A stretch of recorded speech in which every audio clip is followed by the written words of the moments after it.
What's up, guys? It's Skyless here with episode 2 of the Gears lesson series.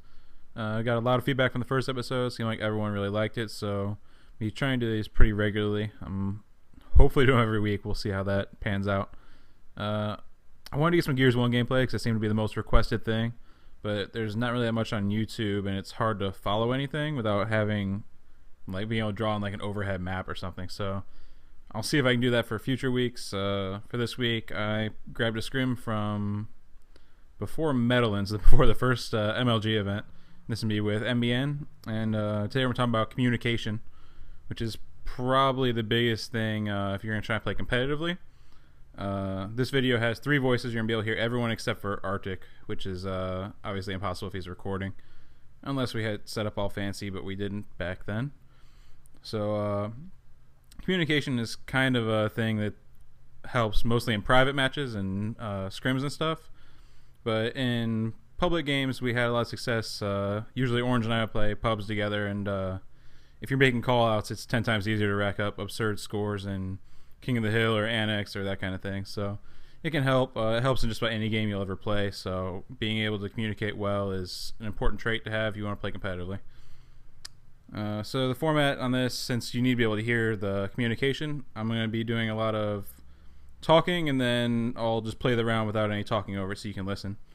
So the camera's me on Arctic the entire time. It jumps around a bit, so I edit it, make it not as boring. It was like a 9-minute scram. I cut it down to 6 minutes. So this first round strat, and it's the only time I'm going to talk about it, is throwing smokes, pass, then grabbing the torpo, and then running back. And you're going to see it a couple times throughout the video. We run it, I think, 2 or 3 times. So, alright, here's the first round.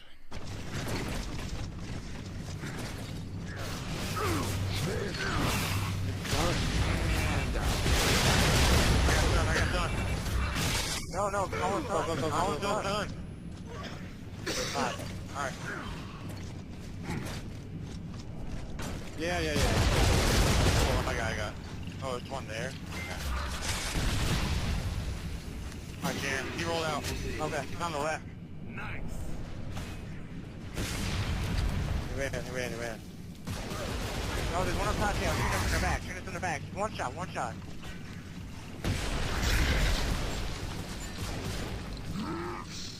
this guy's got one. Nice. I got tagged. Oh, crap. The one shot done.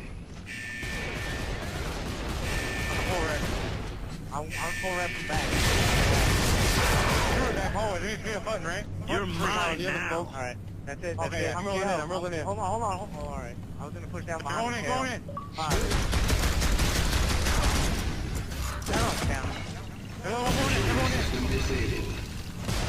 Down. Nice job. Alright, and that's it for the first round. I want to talk a little bit about how Gears communication is unique from other games. And one of the main things is that because when the round starts, you're at the exact same positions, you see things over and over and over. There's lots of repetition. So you get to play the same spot hundreds of rounds at a time. It's going to be the exact same scenario to start with. And then from there, it's just how you adjust and how your team works the map. Where a game like Halo or Call of Duty, stuff's constantly changing. You're seeing things for the first time routinely. So a lot of times in Gears, it's about seeing something and having an automatic reaction to it. So like if, for example, someone throws a smoke at me, I know exactly how I'm going to react in that scenario. And you're also listening for the same calls all the time if you're working with a teammate. So there's like a checklist of things that they need to call anytime they see, and then you have automatic responses to that. So in that round, we were running that strat, so getting back with Torquebo was necessary before we can start our rotation. So I think Arctic called a rotation there, and then Orange and Cali North said no wait, because I was stunned. So we waited and then started doing our rotation from there. So that time, like, we've run that so many times that if I get stunned, we know that we have to pause and wait for me to get up and get back safely before we can run the rest of our strat. And you also heard small info like saying I jammed with the Torquebo. That can cause your team to act differently and needs to be communicated every time. And it's hardwired through repetition that when people hear I jam, that means that don't cover me, or cover me, don't push her yet. So doing stuff like that where you say it and then every single time that they hear it, they'll automatically know the reaction just because they played it so much. So here's the second round. Oh, take your time. No rush. Awesome. No, three on low, three on low, three on low, three on low. Yep. I'm just rotating it up right now. I'm out. Rotate it up. Just focus on that up. I'm filling up top. Okay, push up in. Hold on.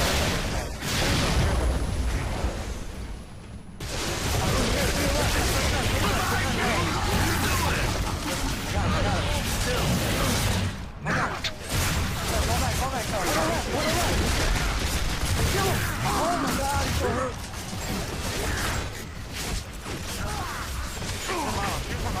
I got down here. Good to go! Kill. Watch out, get him. Oh, what? Oh.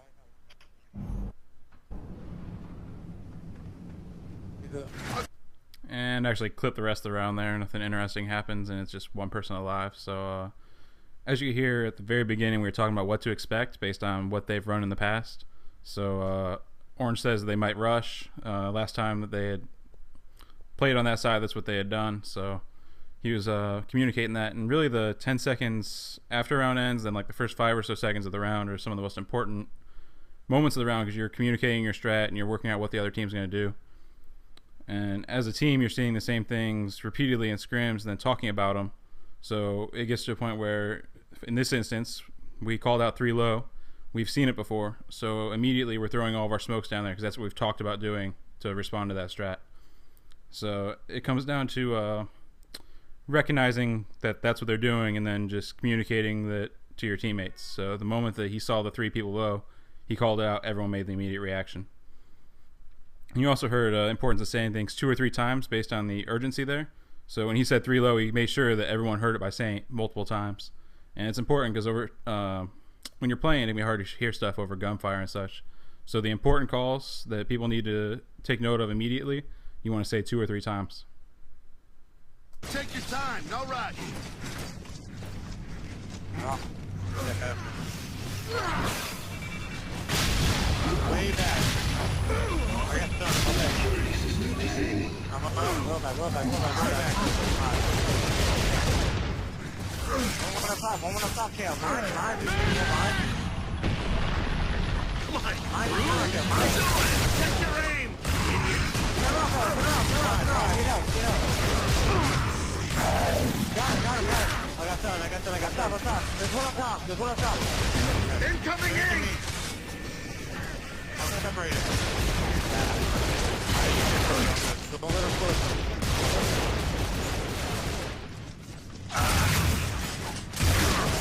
Nice. Careful. One on their side. Colin, let's try to get this guy. He's down low. Hold on. Oh, he's running. Yeah, I'm going all the way to this side. One right here. Yeah, one right here. One shot. Got him. Yeah. You're good, yes. Give him back. Down. Nice job. I'm honored to have gears like yourself as part of the COG. And what you probably noticed in that round was we did a lot of saying what we were doing at all times, especially towards the second half of that round.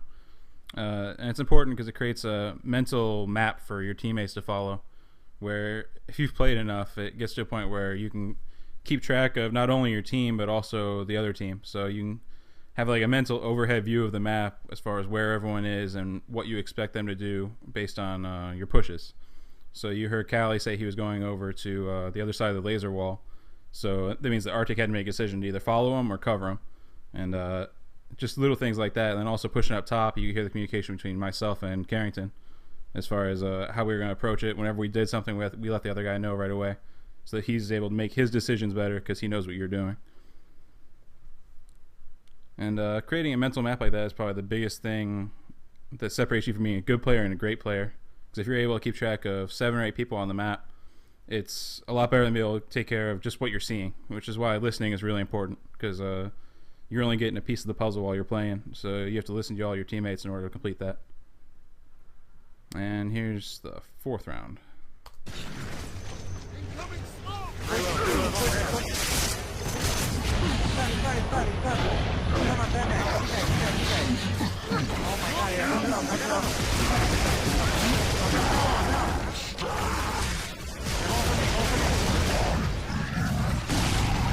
Got me. Down again, where are lasers? Down. Rotate up. One bottom laser team. Hit the lasers. Security system disabled. Down. Nice. Last guy's on that Go right towards spawn. Almost down. Oh my god. Wow. Yeah, he's up top. You can cross him down low. Get down low. You can cross him. He's on you. Fine. Don't let him get you down. Nice. You men were precise, efficient, and above all, lethal. As you listen to that round, you might have noticed I was the first person to die there. I died probably about 20 seconds into the round with the torque bow. And if you listen, I actually talk more than anyone else on the rest of the team the rest of the round. Whenever you're dead, you want to make sure that you're constantly calling out what different players are seeing so that they can focus on playing versus having to spit out tons of information. So it's really important to be their eyes, but at the same time, don't direct the action because you're not the one playing. You know, it's better just to communicate where people are, what's going on, and that way the players can make better decisions based on that. And it's also a good way to keep you from getting distracted by staying active while you're dead. It keeps you from checking your cell phone or the internet. It keeps you focused on the map at hand. And that's going to be it for this episode. Next time you play, just try to think back. It's really good to be able to record yourself and then listen to your communication in hindsight. That way you can see where you could have said something or where you didn't say something, because you end up with a lot of he said, she said of did they make the call or no, or that kind of thing. But having it recorded is a good way to be able to go back and say, oh, I messed up. So I got one more clip here at the end, and please leave feedback below, stuff you'd like to see, stuff you'd like to see changed, and subscribe if you haven't already. Here's the last round.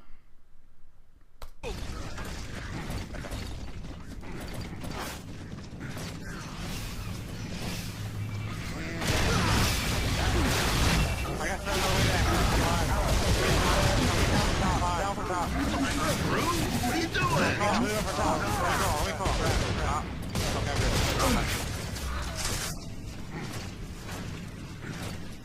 One's up top. On top, right side. Yeah, got him. Oh my god. Down right next to you. Yeah, you watch your side? No, shit, I'm gonna get down from the back again. OJ, you're getting lit from top. I'm good.